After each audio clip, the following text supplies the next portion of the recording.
Olá meninos, vamos a mais uma videoaula para que vocês entendam um pouquinho sobre essa formação dos estados modernos da Europa, certo?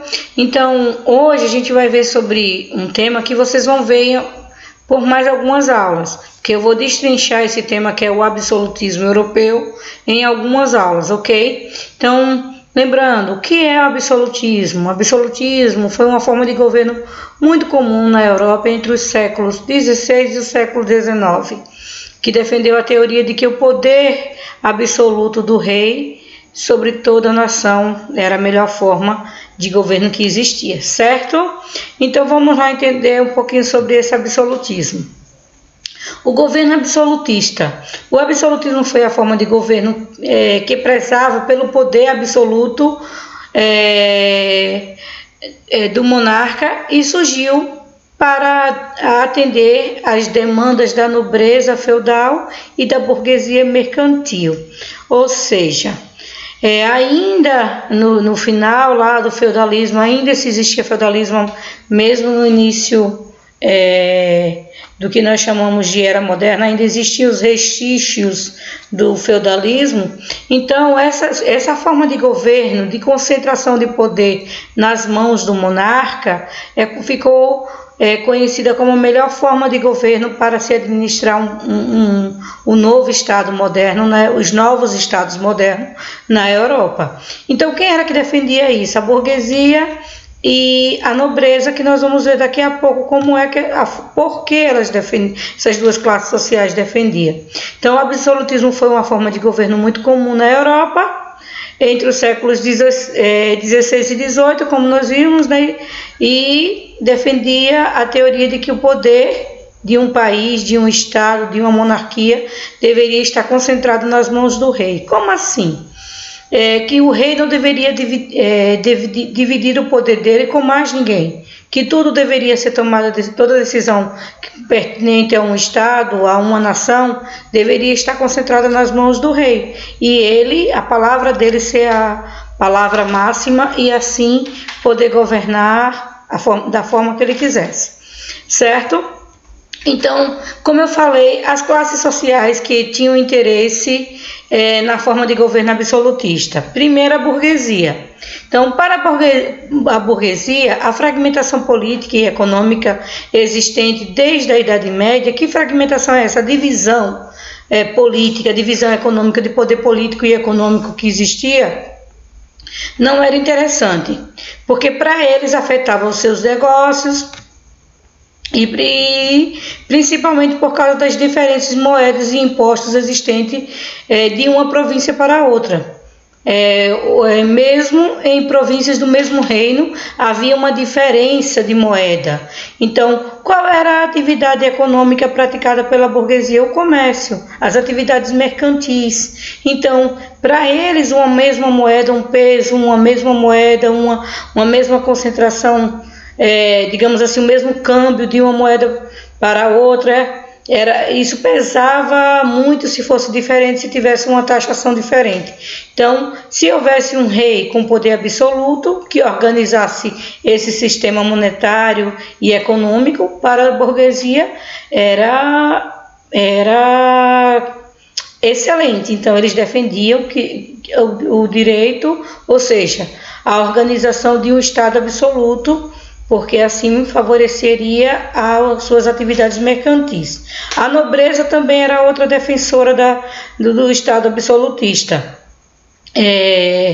Ela via com bons olhos a concentração de poder na figura do monarca, ou seja, do rei, como forma de garantir o controle de terras que possuía. Ou seja, um reino forte, absoluto, os nobres não iriam perder suas terras, não iriam perder suas posses, e assim seria favorável a ele. Assim, a concentração de poder nas mãos do rei era uma demanda da burguesia em exceção e também da nobreza. Então, ambos tinham interesses em um governo absolutista em diversos países da Europa, como foi implantado, e a gente vai ver absolutismo na França, na Inglaterra e em outros estados europeus. Certo, gente? Veja só. O que representa a implantação de um governo absolutista para um país europeu? O que representava nessa época? Então, se era a concentração de poder nas mãos do rei ou de uma rainha, como foi no caso de Elizabeth I, nós tínhamos que entender o que isso representava. Ele diz assim: com o poder concentrado nas mãos do rei, cabia a ele a criação de impostos, a determinação de imposição de leis, a garantir a segurança do reino, sufocar rebeliões e revolta e impedir invasões e ataques de estrangeiros. Então, para que isso acontecesse de forma eficiente, foi criada toda uma estrutura administrativa para auxiliar os reis em suas várias obrigações. Claro, o rei governava sozinho, mas existia um primeiro-ministro, existia um ministério que ajudaria esse rei a governar sozinho, mas com seus assessores, digamos assim. Com a formação dos Estados Nacionais, as nações, o rei determinava imposições de moeda, idioma único, para com toda a nação, eliminando as diferenças que restringiam a atuação crescente das classes mercantis.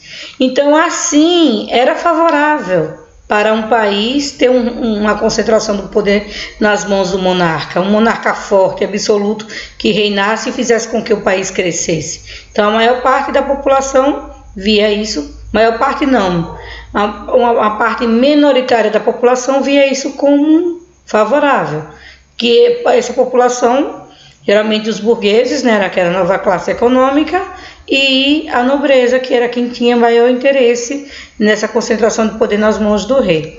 Veja só, aí, para que essa ideia de um governo concentrado nas mãos do monarca vingasse na Europa, alguns teóricos absolutistas começaram a escrever sobre a importância desse absolutismo.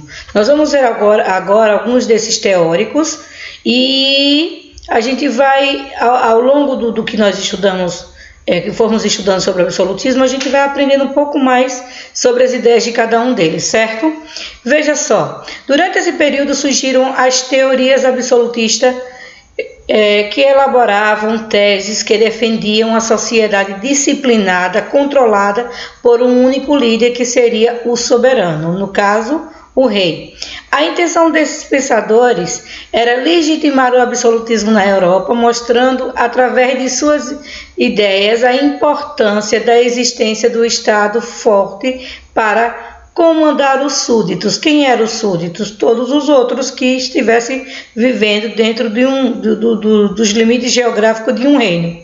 Então, dessa forma, entre os principais teóricos absolutistas destacaram-se Maquiavel, que escreveu um clássico livro intitulado O Príncipe, que nós vamos ver daqui a pouco as ideias dele nesse livro. Thomas Hobbes, autor da obra Leviatã, que nós vamos ver também o que ele dizia.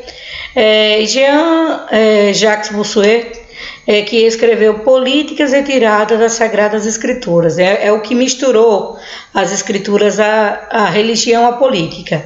Certo? Vamos ver agora as ideias de alguns deles. Primeiro, Maquiavel. Quem foi Nicolau Maquiavel? Ele viveu entre os anos de 469 a 527, e aí foi autor de um livro que entrou para a história política mundial, que chama-se O Príncipe, e na qual ele defendeu algumas de suas ideias. Então ele ficou conhecido principalmente pelas suas frases simbólicas para retratar o governo ideal. Ele era defensor do Estado, ele defendeu que o Estado, para atingir os seus objetivos, deveria medir sem esforços, pois os fins justificam os meios. Ou seja, ele defendia até a ideia, gente, de que o rei poderia usar até mesmo da força para poder fazer cumprir as suas leis. Então ele diz assim: uma das alternativas para construir um governo forte seria a separação entre a moral e a política. Veja, ele dizia que para fazer política não devia se separar o que é correto, o que é ético e o que não é. Mas, muitas vezes, o que não era ético era pregado por ele também. Uma vez que a razão do Estado deveria ser superior a quaisquer valores culturais e sociais da nação. Essa razão do Estado que ele fala aí é o monarca, no caso o Estado, como vocês vão ver sobre Luís XIV, que disse: o Estado sou eu, o país sou eu. Então o que prevalece no país é os meus ideais, as minhas leis, os meus desejos. Então está acima de qualquer valor cultural ou social de uma nação. Então isso era defendido por Maquiavel. Então Maquiavel elaborou uma tese de que o príncipe, no caso o líder político, deveria aprender a ser mau para conseguir manter o poder e, além disso, defendeu um governo em que o indivíduo era visto como um súdito, que deveria apenas cumprir ordem, sem questionar, sem direitos de questionar. Então, nada a ver com uma democracia. Então, essas eram as ideias de Maquiavel, gente. Um dos teóricos absolutistas. Vamos ver outro. Thomas Hobbes. Quem foi ele? Ele viveu de 588 a 679, viveu bastante, né? Então, foi um dos teóricos mais radicais do absolutismo. Ele defendeu a tese do homem era o lobo do homem, afirmando que os seres humanos nasciam ruins e egoístas por natureza. Nossa, ninguém nasce ruim e egoísta, mas ele colocou isso como ideia, né? Esse pessimismo perante a humanidade levou o teórico inglês a propor um pacto político em que as pessoas conseguiriam conquistar a paz e a felicidade. Esse pacto dizia que para a humanidade viver em harmonia, ela deveria abdicar de seus direitos e transferir a um soberano cujo papel era conter o impacto do homem em seu estado da natureza. Dessa forma, Hobbes legitimou a existência do poder real, afirmando que era através dele que a pessoa não viveria em um cenário de caos e de guerra. Então, ele dizia que para um país viver em paz, os cidadãos não deveriam ter direitos, é isso que ele está dizendo? Que todas as pessoas deveriam abrir mão dos seus direitos e só cumprir o que fosse lhe determinado pelo um governante. Hoje em dia está bem difícil encontrar um país assim, não existe mais não. E o outro era Jean-Jacques Bossuet. Não tem Jacques aí, mas o nome dele era Jean-Jacques Bossuet, que viveu de 627 a 704. E aí, teórico responsável por envolver a política e a religião. Lembra que eu falei sobre ele em sua tese? Ele ele partiu do pressuposto de que o poder real era também o poder divino, pois o monarca era um representante de Deus na Terra. Será que ele era um dos, digamos que, fãs dos, como é que eu posso dizer, dos faraós egípcios, que dizia que ele era um representante dos faraós, era um representante de Deus na Terra? Então, Jacques Bossuet dizia que o rei era um representante de Deus na Terra. Então, ele disse, por isso, os reis tinham que possuir o controle total da nossa sociedade, porque Deus mandou ele controlar todo mundo. Dessa forma, ele não poderia ser questionado quanto às suas práticas políticas. Assim, o monarca possuía o direito divino de governar o súdito que se voltasse contra ele e estaria de governar, e o súdito que se voltasse contra ele estaria questionando a vontade de Deus. Ou seja, se eu tiver uma opinião diferente, eu estou questionando o que Deus determinou para mim, né? Então, assim eram as ideias absolutistas, assim foram os teóricos absolutistas defensores.